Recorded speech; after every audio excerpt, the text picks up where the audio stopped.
लगभग 150 सालों की ब्रिटिश हुकूमत में भारतीय खेती और किसानों की हालत जर्जर हो चुकी थी। गांव का गरीब किसान सरकार, जमींदार और साहूकार के बोझ तले दबा था। इस इलाके में एक और फसल थी जिसने किसानों की कमर तोड़ दी थी और वो था नील। नील के बारे में बाबूजी हमारे कहते थे, हम देखे नहीं हैं, उतना हमारा उम्र तो नहीं, लेकिन नील ठिकाना कोठी है, उसमें ज़बरदस्त नील हो जाता था। आज लोग अपना अपना खेत बढ़िया जो तैयार करता था, कोई जाकर चुंगलाई कर दिया कि हजूर फलावा खेत बढ़िया तैयार कर ले बाद खेती करने के लिए, उसमें तुरंत खबर हो जाता था कि नील बोना है। अब उसमें नील बो आ गया, खाने का दिक्कत हो गया।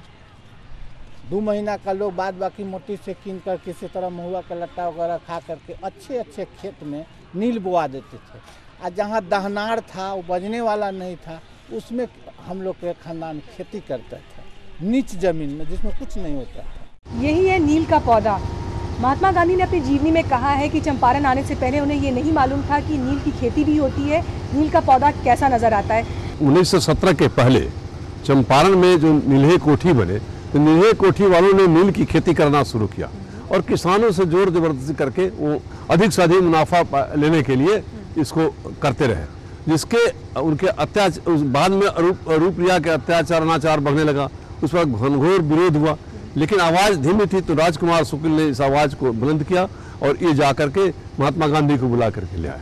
महात्मा गांधी ने जो सत्याग्रह शुरू किया वो उनका एक ही था, किसानों के ऊपर जो जोर जबरदस्ती अत्याचार होता है, इस अत्याचार को बंद होना चाहिए और नील की खेती में इसको जो किसानों का शोषण होता है वो शोषण बंद हो जाना चाहिए। एक और बात आपसे जानना चाहेंगे कि जब नील की खेती यहाँ ज़बरदस्ती करवाई जा रही थी किसानों से चंपारण में, तो और कहीं भी किसान जो है वो नील की खेती नहीं कर रहे थे, क्योंकि ऐसा माना जाता है कि नील की खेती जिस ज़मीन पर होती है वो उपजाऊ नहीं रहती है ज़मीन। जी, इसमें 2 तरह की बात थी। एक किसान से जो कराते थे उसमें 3 कठिया किया, हर बीघे में 3 कट्ठा जमीन लेते थे, और जो अपने करते थे उसको जिरात कहते थे। तो जिरात में उनकी होती थी, उस जिरात करने के लिए लोगों से हल लेते थे, उसे कम मजदूरी पर उसे काम कराते थे ज़बरदस्ती, उसके अपने उनके बैलगाड़ी का इस्तेमाल करते थे। इस तरह से जो है ना वो तरह तरह के विभिन्न तरह के अत्याचार करते थे, इसीलिए इतना बड़ा विरोध हुआ। अच्छा खेत में तो नील बोआ गया, उससे आदमी तंगी हो जाता था, बहुत समस्या हो जाता था, और सबसे ज़्यादा समस्या भोजन का हो जाता था। इसलिए लोग महुआ का लट्टा मीठा कहते कि आज तो नहीं रोटी खाई बारा, गेहूँ खाई बारा, लेकिन महुआ का लट्टा खा करके हम लोग गुजारा करते थे। 1 दिन खाते थे, 2 दिन 3 दिन का बाद महुआ का लट्टा। ऐसे ऐसे लोग मेहनत कर खेसारी का सत्तू खाते थे, कहा तो नीच में खेसारी होता था, बढ़िया ज़मीन में नील होता था। लोग बैल नहीं बढ़िया पोसता था कि बढ़िया बैल रखेगा तो कोठी में हर बने चल जाएगा नील का खेती।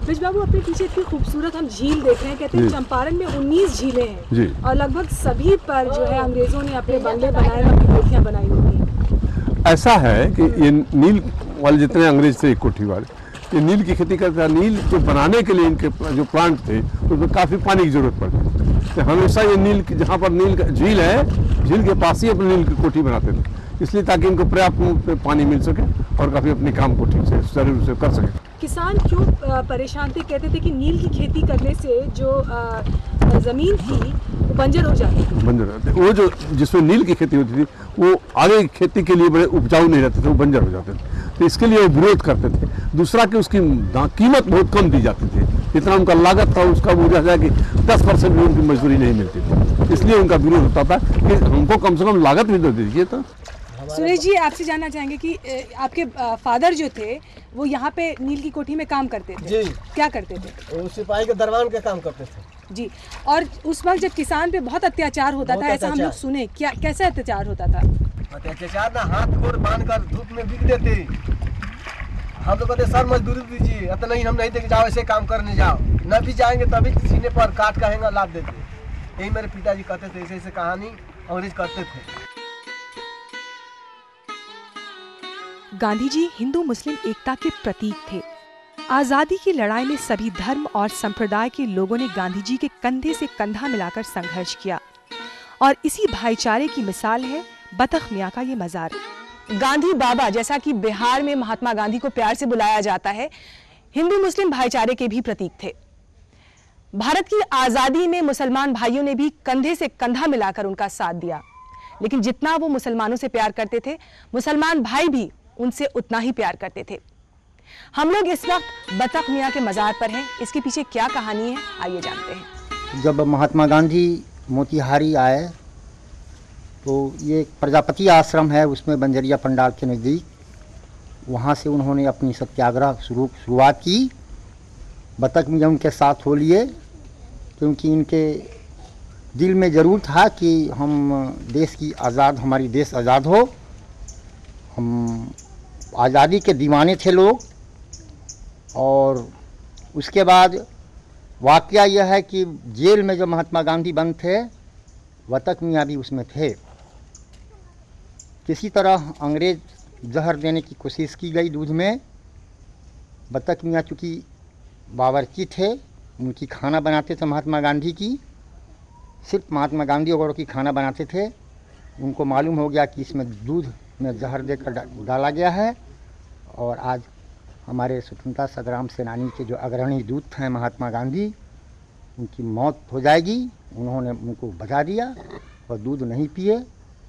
अंततः थोड़ी देर में बिल्ली आ गई, उसके बाद में बिल्ली की मर गई।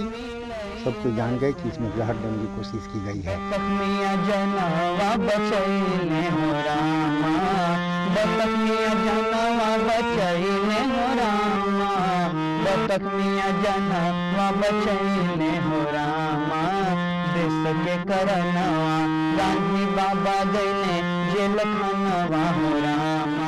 एकदम मिलजुल कर हम लोग भाईचारे की तरह हिंदू मुसलमान रहते हैं। यहाँ कोई फर्क नहीं है हिंदू मुसलमानों में। एकदम एक तरह रहते हैं, एक थाली में खाते हैं, एक साथ बैठते हैं, एक साथ घूमते हैं। बतख मियाँ जहर के देखलन, दूध के देखलन, जे दूध न पिए देलन उनका के, तो में जहर रहे, चेक भर जहर रहे, तो उनका के न पिए देलन महात्मा जी के। बतख मियाँ उनका साथे रहस न, अब बहुत उनका नीलाम हो गई। सारा उनकर घर दुआर माने खेत बाड़ी नीलाम हो गई। अब बड़ा सासुस उनका साथे सहल, तो केन घोर के देलक, माने कोई घोर के देलक उनका के जहर, तो वे बचावे वाला बारन बचावलन, बचा उचा के तब वे बाद में उहे अपना साथे लगन गांधी जी रखे कि हमारे एकदम बालू का अपन आदमी हो गए, हमरा के जीवन बचा देला। वर्तमान भारत में गांधी जी की प्रासंगिकता शहरों में थोड़ी धूमिल जरूर नजर आती है, लेकिन आज ग्रामीण भारत में बापू लोगों के दिलों के साथ साथ मंदिरों में भी जगह बना चुके हैं।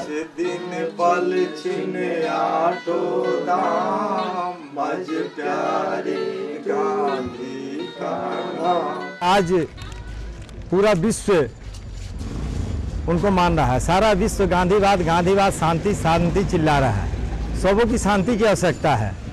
आतंकवाद को गांधीवाद द्वारा ही रोका जा सकता है। गांधी जी संपूर्ण भारत नहीं, पूरे विश्व के लिए लड़े हैं, सत्य और अहिंसा की लड़ाई लड़े हैं, सर्वधर्म समभाव की लड़ाई लड़े हैं। तो इस विचार को लेकर के मैंने गांधी के चरण में गया और मुझे काफ़ी शांति मिल रही है। और मैं, मेरे बच्चे, सब लोग गांधी के से यानी चरण में लिपटे हुए हैं और गांधीवाद को हम लोग अपना रहे हैं। गांधी जी के बारे में आप क्या जानती हैं? गांधी जी के बारे में हम यही जानते हैं कि उस मकान में ठहरे थे, और उसके बाद अब लोग उनको देखने आते थे कि हाँ गांधी बाबा के इसमें रूम में ठहरे हैं। और कुछ तो हम भूल जाते हैं। अच्छा, उसके बाद क्या हुआ? लोग बहुत लोग आया था देखने के लिए उनको। इस वक्त की बात मैं नहीं जानता। ये पुराने ज़माने में हम लोग बचपन में सुनते थे कि ये गोरख बाबू वकील का मकान है और इसी में गांधी जी आए थे, यहीं से सत्याग्रह शुरू हुआ उनका।